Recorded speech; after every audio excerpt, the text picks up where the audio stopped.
As you take your first breath this morning, a startling realization settles in. Nothing will ever be the same. The world you woke up to looks unchanged. The walls, the window, the familiar creaking of floorboards. Yet in your chest, a silent tremor echoes, as if the ground beneath your feet shifted imperceptibly. You feel the weight of 1,000 expectations, the invisible gaze of unseen witnesses who demand a face you never truly claimed. Your reflection in the mirror, barely more than a blur, stares back with eyes that know more than you let on. Every inhale tastes of unspoken truths, every exhale a confession withheld. And in that moment you sense it. You have been wearing a mask so intimately that losing it feels impossible. It is a contradiction older than time. The more you hide, the more you reveal. You built this mask with gentle lies and urgent silences, layering fragments of who you think you should be on top of who you really are. Each carefully chosen word is a brick. Each rehearsed gesture, the mortar sealing the gap between your secret self and the world. And yet, here's the paradox. These very artifices that protect you become the lens through which everyone perceives you. In forging a shield, you have also forged a prison. How did a simple act of self-preservation become a cage? When did performance eclipse authenticity? You touch the edge of your smile, and it feels cold, an artifact rather than an expression. Beneath the surface, something stirs, a tremor of unease that refuses to subside. You recall moments when your heart raced at the thought of exposure, when a casual question felt like an interrogation.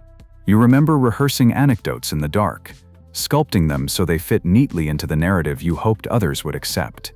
Every apology, every deflection, a brushstroke painting over the wounds you could not face. And through it all, a nagging voice whispered, "Who are you beneath the performance?" That whisper grew louder over time, hammering against the walls of your facade until silence became unbearable. You realize you have been drifting, separated from your own compass, and the gulf between mask and soul yawns ever wider.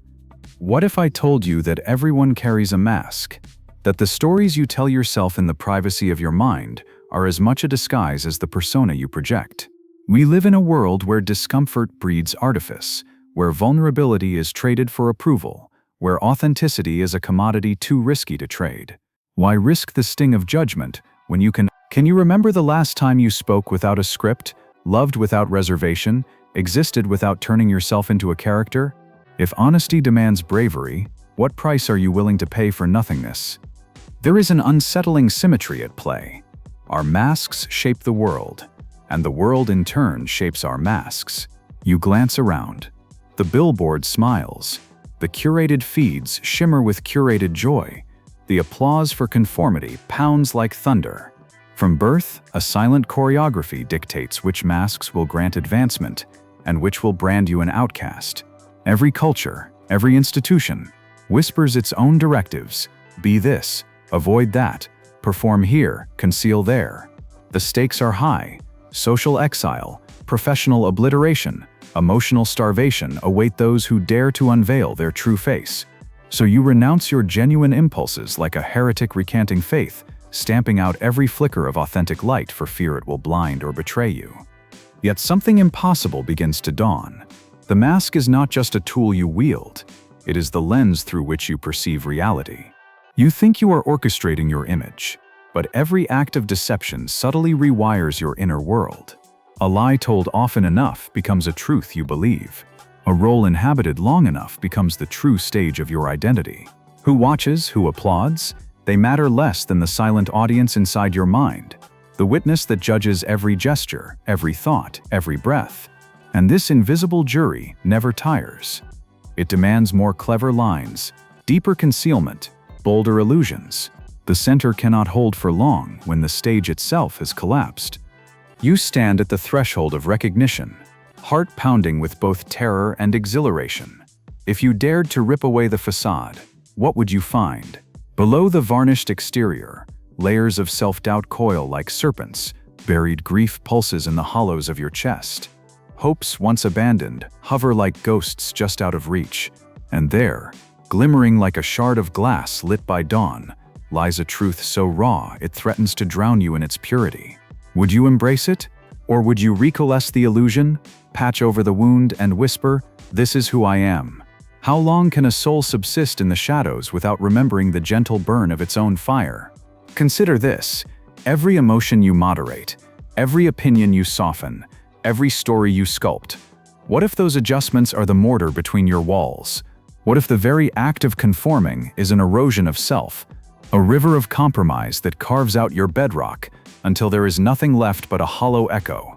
Yet the worst violence is not that of external forces, but the violence you commit against yourself when you sacrifice your authenticity for a fleeting sense of security. What costs are you paying in your relationships, in your creative endeavors, in your sense of purpose? At what point does survival become silent suicide? And still, the paradox intensifies. The mask you display protects you from pain, but it also blinds you to beauty. It shields you from rejection, but it also chokes the alchemy of genuine connection. You might avoid the sting of criticism, but you also forfeit the warmth of acceptance. You might dodge the fear of vulnerability, but you also deny yourself the thrill of true intimacy. The world becomes a hall of mirrors, distorted reflections of self, each fracture a mimic of your favorite performance. Who are you then, when the applause fades and the lights dim? When the audience is gone and only silence remains? You realize the stakes are nothing less than your capacity to feel alive. Every heartbeat, every flash of laughter, every tear uncontainable, they hinge on your willingness to be seen. Being seen requires shedding the layers of pretense, stepping into the glare of truth, and risking the wreckage of all you have built. It is an act of defiance against the gravity of societal expectation, a proclamation that your inner world is more important than the facades the world demands. But how do you begin? What is the first breath of courage that breaks the chains of learned concealment? And if you falter, will you find the strength to stand again, mask in hand? In the hush of dawn, as the sky blurs from indigo to rose, you sense a stirring of possibility. It trembles at your core, like the resonance of a distant bell, calling you to remember. Remember who you were before the masks found you, before the world taught you to fear your own light. Remember the taste of an unguarded moment, the beauty of an unedited thought, the liberation in unfiltered presence. What if you could reclaim that? What if beneath the layers of performance lay a soul capable of infinite wonder? You close your eyes and listen, half afraid you will hear nothing but the echo of your own heartbeat, half hopeful that it will reveal a path to authenticity. And then comes the great question, suspended like mist in the dawn light. What would happen if you stopped wearing your mask, not just for an hour, not just in the safety of a diary, but in the fullness of your life? Your relationships, your work, your deepest dreams? What if you let raw truth guide every step, even knowing it could shatter the illusions that kept you safe? Would the world shun you, or would it draw closer to the brilliance you had buried beneath so many layers? As the horizon glows brighter, you feel a tremor of excitement. The journey into the unknown beckons, fraught with risk yet humming with possibility. Are you ready to answer the call? As you gaze at your reflection in the mirror, the mask that has become second skin suddenly feels almost tangible. You remember the day you first learned to cover your spontaneous smile with a measured nod, when honest laughter felt too loud, too brash, too alien.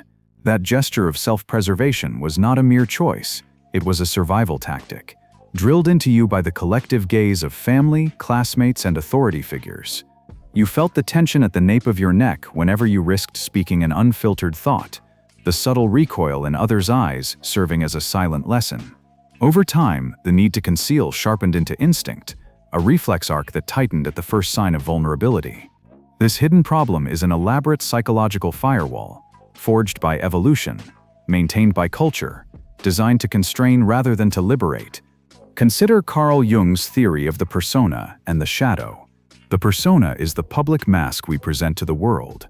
The shadow embodies the parts of ourselves we deem unacceptable, banished into psychological exile.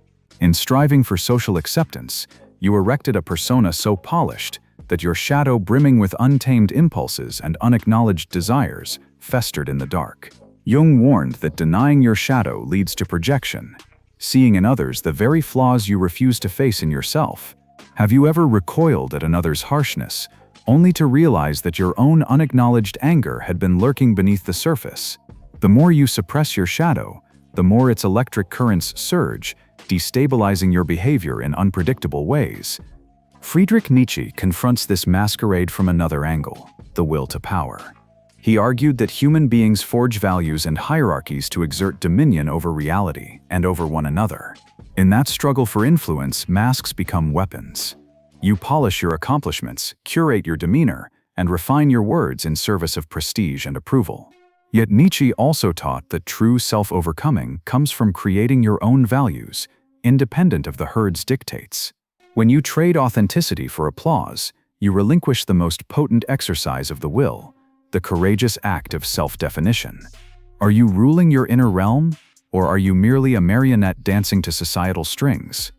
Arthur Schopenhauer, with his uncompromising pessimism, would argue that the mask arises from the insatiable character of desire. Every longing you harbor is a seed of discontent, churning the self toward endless striving. To mitigate the anguish of unfulfilled wishes, you don a mask of equanimity, portraying yourself as indifferent to the hungers that gnaw within. In Schopenhauer's view, the self is a relentless theater of aching impulses, each unvoiced wish a scene waiting to be played. How many hopes have you smothered beneath veneers of composure? How many yearnings have you buried so deep that you forgot they existed? The mask, then, is your defense against the merciless theater of your own desires. Yet it also deadens the aliveness of experience. Aldous Huxley stepped into the arena of societal control with prophetic clarity, envisioning a world conditioned by pleasure and distraction to accept alienation as normal. You witness his cautionary narrative mirrored in your daily life. Meticulously groomed feeds fill your consciousness, tailored algorithms whisper safe narratives, and dopamine surges in fast food moments of joy. Each like, share, and retweet sculpts your mask into a more seductive shape, training you to perform identities that maximize social currency. But these superficial gratifications dull the edge of self-awareness, like anesthetic drops before a daunting surgery.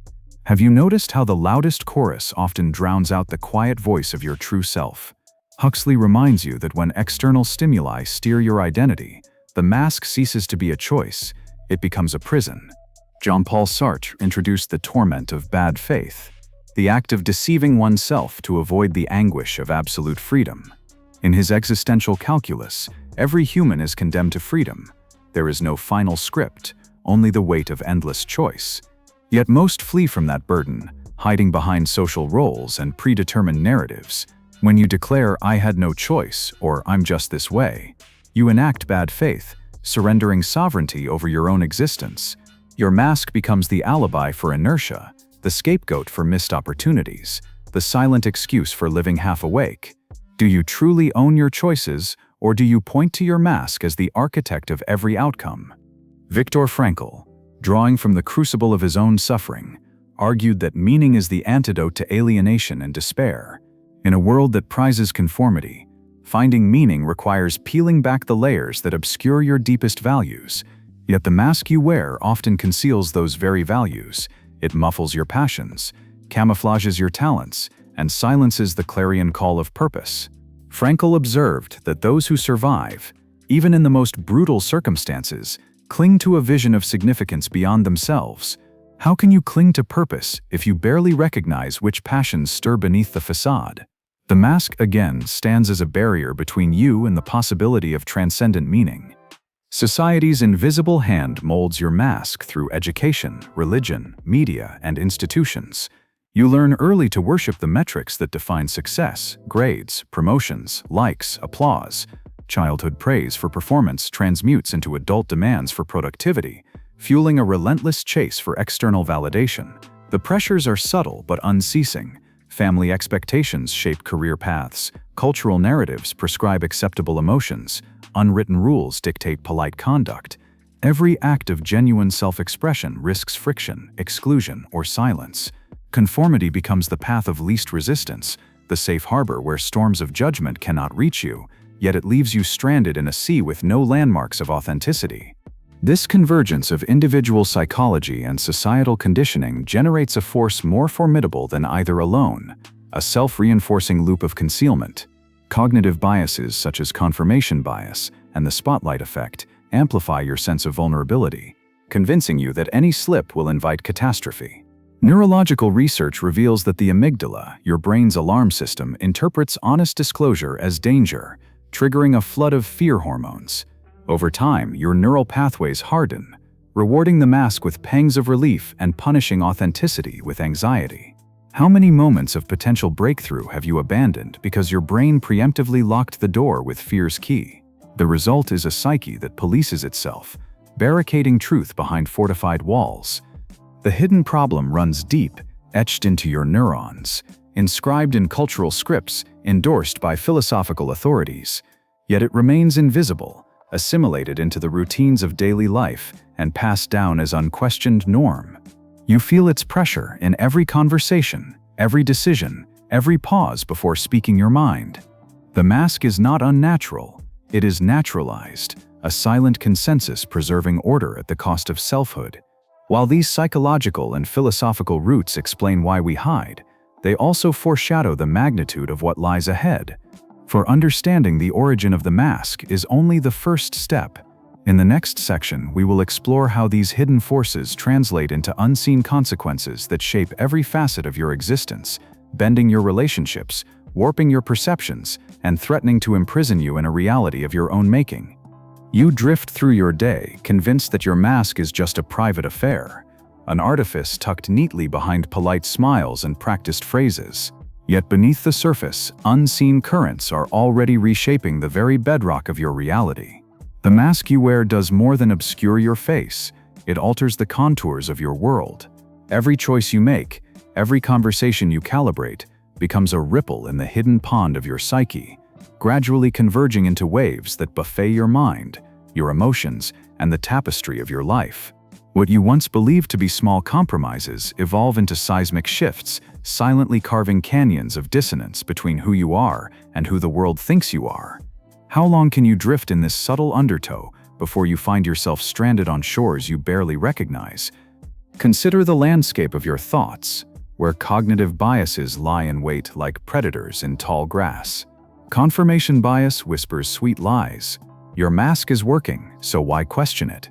Each time you skirt authenticity and see no immediate consequence, your brain files that as evidence of safety. The Dunning-Kruger effect deceives you further, inflating your confidence in the persona you've honed. You believe you're an open person, yet the mask denies you the truth of your own disconnect. The illusion of transparency torments you, convinced that others see through your carefully constructed facade. You grow anxious in social settings, convinced that any slip will expose a secret you fought so hard to bury. These biases are not mere quirks, they are architects redesigning your inner world without your consent. Neurologically, your brain is a fortress of habit. The amygdala, sentinel of danger, rings alarms at the merest hint of vulnerability. A flash of honest emotion triggers a cascade of cortisol, convincing you that authenticity is a threat to your survival. Over time, the prefrontal cortex cedes ground to these primal instincts, and genuine impulse is stifled beneath layers of neural inhibition. Even your default mode network, responsible for mind-wandering, compassion, and self-reflection, grows rewired to maintain equilibrium for the mask rather than for your true self. Mirror neurons, designed to foster empathy, become attuned not to your spontaneous feeling, but to the feedback your mask solicits. You smile not because you feel joy, but because the reflection in someone else's eyes demands it. The brain that was meant to be your ally becomes an unwitting jailer. Cultural conditioning crafts a second prison, with bars built from norms, trends, and the invisible hand of collective expectation. Every advertisement, every television show, every post that flickers across your screen reinforces an archetype of acceptable identity. In professional circles, you learn to speak in code, industry jargon, buzzwords, carefully curated credentials. Friendship circles reward conformity with inclusion. Those who whisper dissent are edged out, an unspoken exile to be feared. Rituals of polite society, holiday gatherings, office happy hours, family dinners become pantomimes in which only the correct mask will earn applause. You swallow the script until you forget it's not yours. And the more these cultural cues caress your mask, the more they suffocate your soul. In relationships, the unseen consequences are both tender and terrifying. You crave genuine intimacy, yet you offer only rehearsed versions of yourself. You stand face to face with someone you love, but you speak from behind a barrier so thick that every confession tastes antiseptic. Small lies, "I'm fine," "Nothing's wrong," accumulate like ash in your lungs, choking your capacity for true connection. Friends mirror back the mask they've come to know, praising it, prodding it, never suspecting the void beneath. Over time, you build a network of shadows, relationships that feel safe but remain hollow, full of laughter that echoes against empty walls. What price is paid for this facade? A slow erosion of trust, an unacknowledged grief for the intimacy you forfeit. In your professional life, the consequences wear the shape of burnout and imposter syndrome. You climb the ladder on the strength of your polished mask, your strategic politeness, calibrated competence, and carefully contained ambition. But each promotion, each award, feels like a gilded cage. You reach the pinnacle only to find yourself trapped by expectations you never truly wanted to fulfill. Nights stretch long and hollow, haunted by the knowledge that any misstep could shatter the immaculate image you've spent years constructing. The mask demands constant fuel, endless networking, perpetual self-promotion, the performance of confidence. Meanwhile, the reservoir of authentic motivation runs dry, leaving only the frantic scramble to maintain appearances. What victories remain victorious when you cannot remember why you fought? Creativity, too, bends beneath this unseen weight.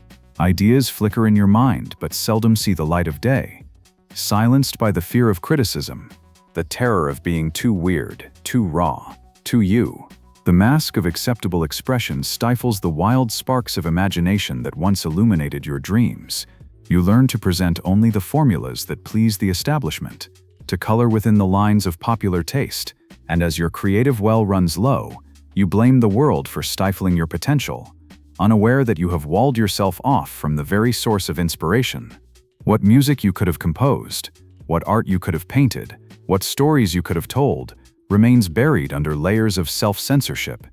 You feel the effects in the silent corridors of your mind: anxiety, depression, a sense of existential vertigo. The mask promises stability, yet it ushers in instability of a deeper kind, an unmooring from your own essence. The parts of you that hunger for genuine experience cry out in the hush, but you have trained yourself not to hear.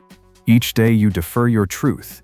You compound a debt that grows with interest, the interest of regret, of roads not taken, of words unsaid. You wake to find the landscape of your life littered with broken promises to yourself, each one a monument to your fear. Beyond the personal, the mask shapes societies in ways you cannot ignore. In the public sphere, social media creates echo chambers where curated personas parade before captive audiences. Groupthink flourishes, dissent is cancelled, and polarization deepens. The facade of consensus mutates into tyranny of the inauthentic, where no genuine voice can penetrate the fortified perimeter of agreed-upon slants.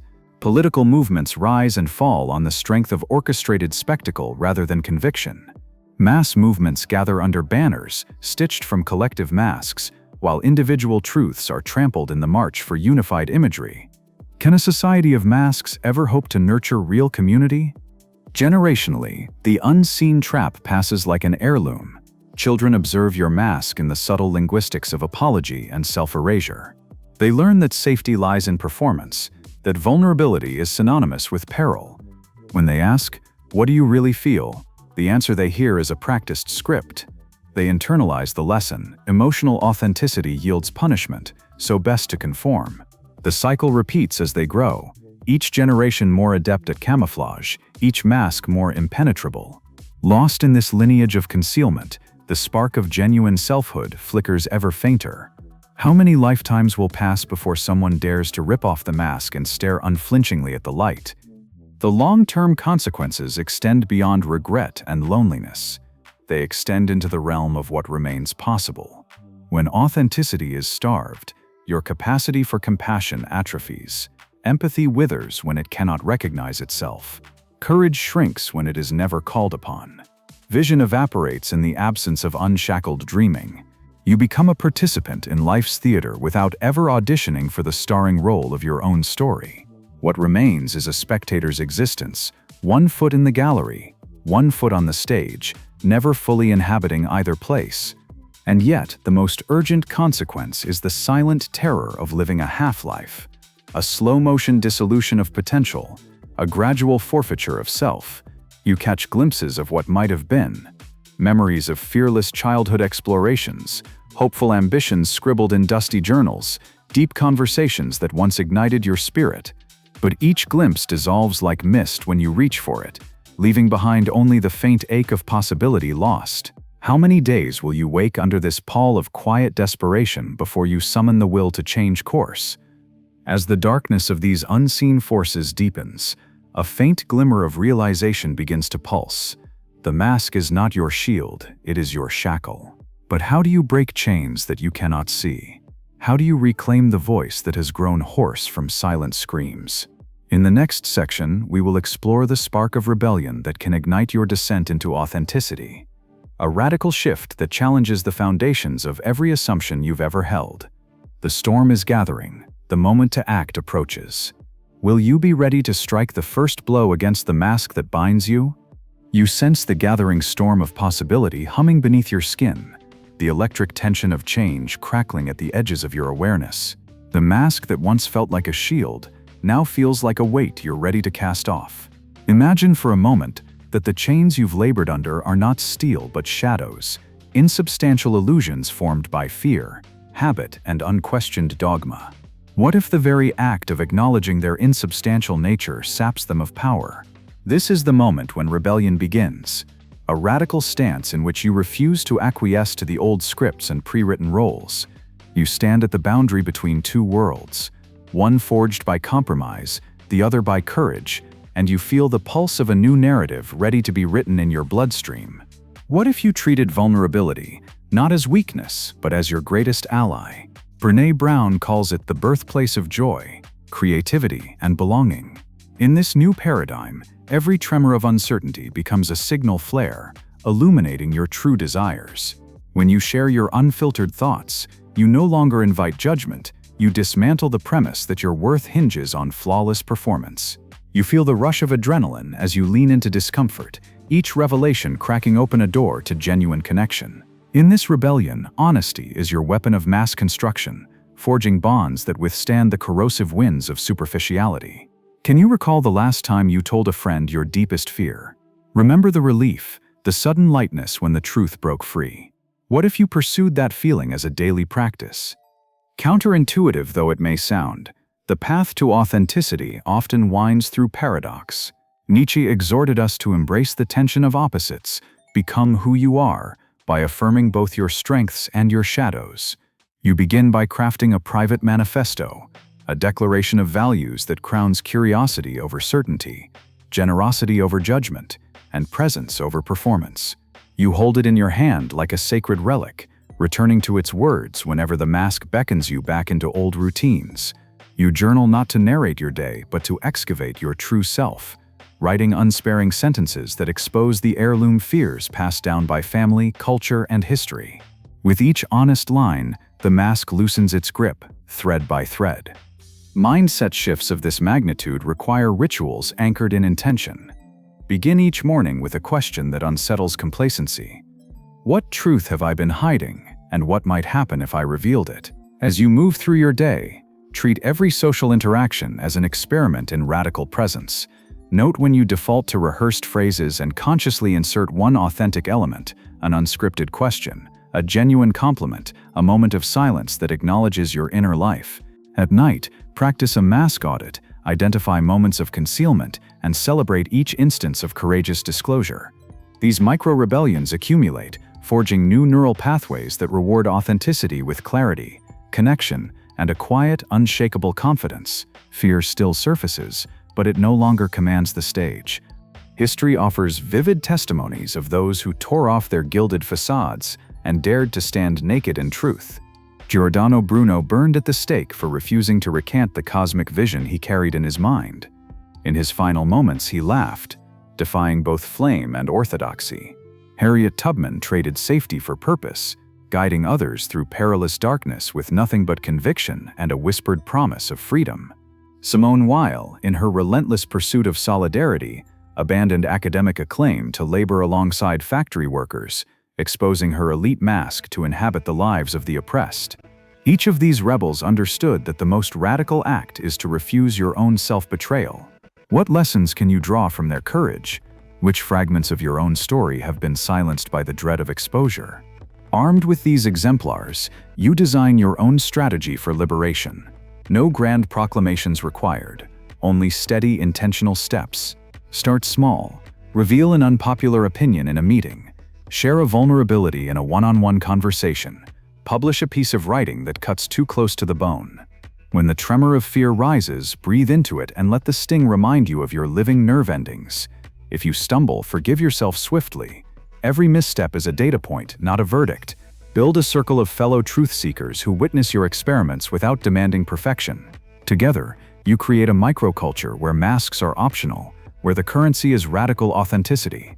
How does your body feel when pretense falls away? Notice the steadiness of your gaze, the unguarded tone of your voice, the way your energy expands beyond the confines of self-doubt. As your rebellion gains traction, you'll encounter pushback, both internal and external. The amygdala will howl that you're courting disaster. Colleagues will cringe at your unprofessional candor.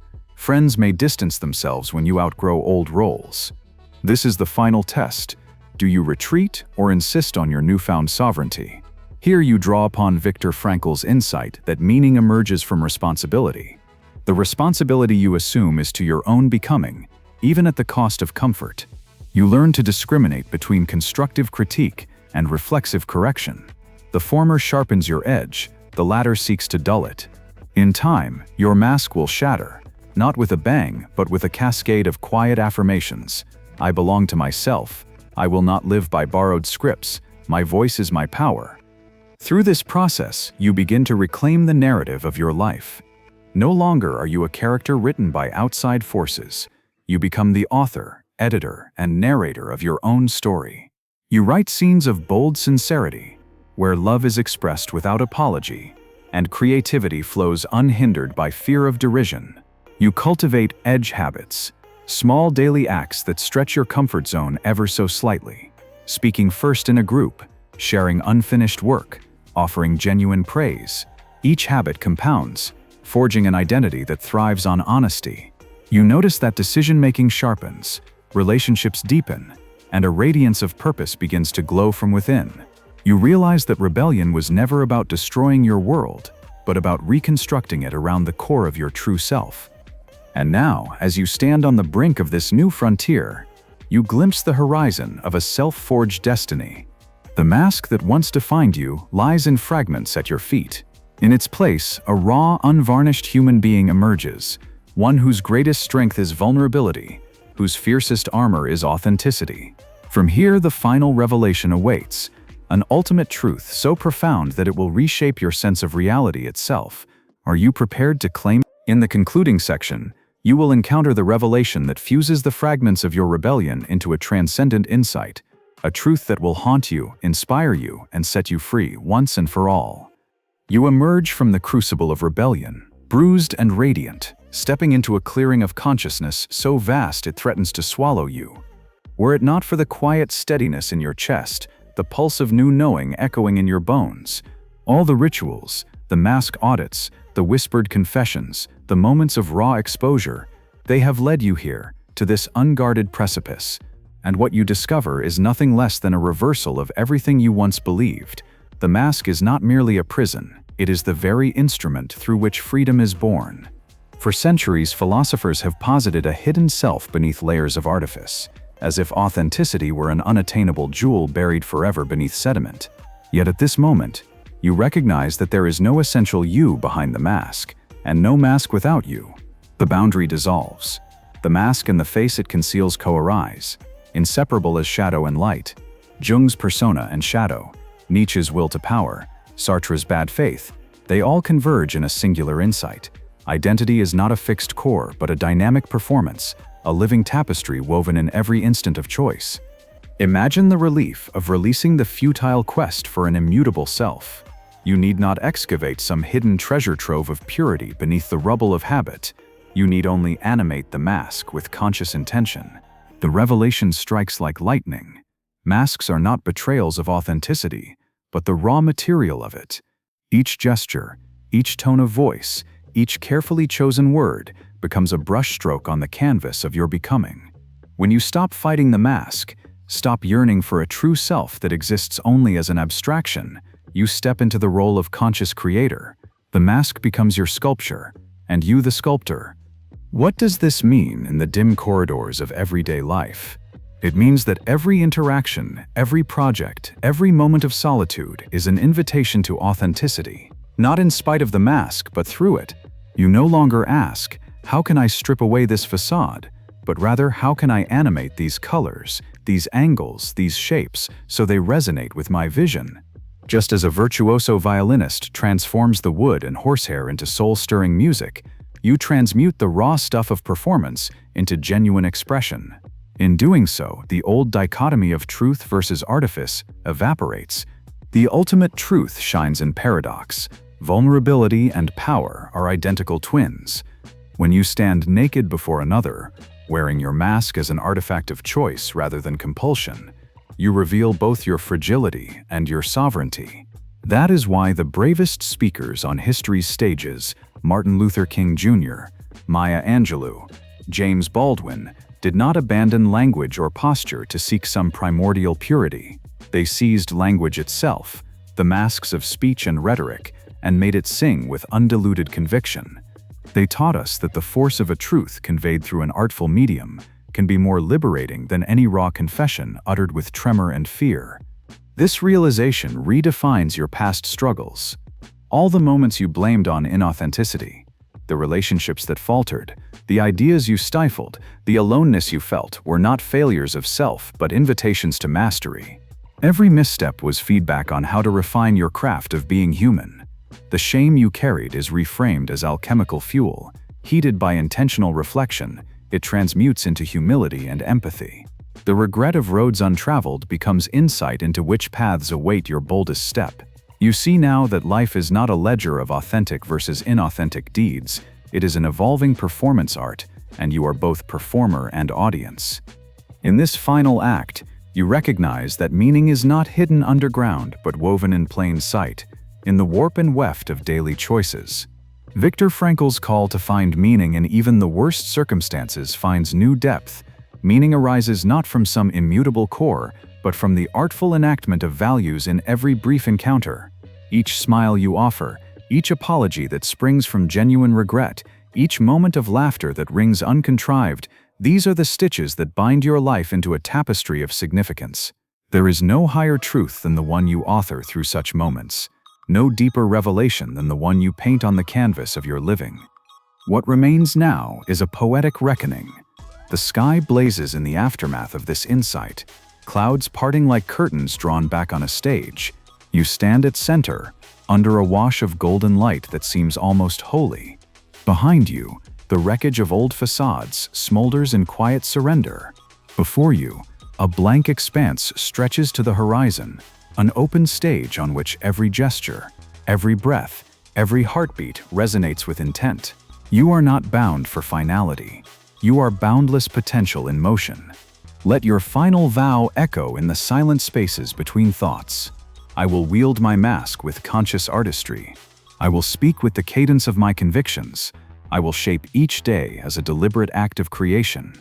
I will embrace the interplay of shadow and light, knowing that both are necessary to the dance of becoming.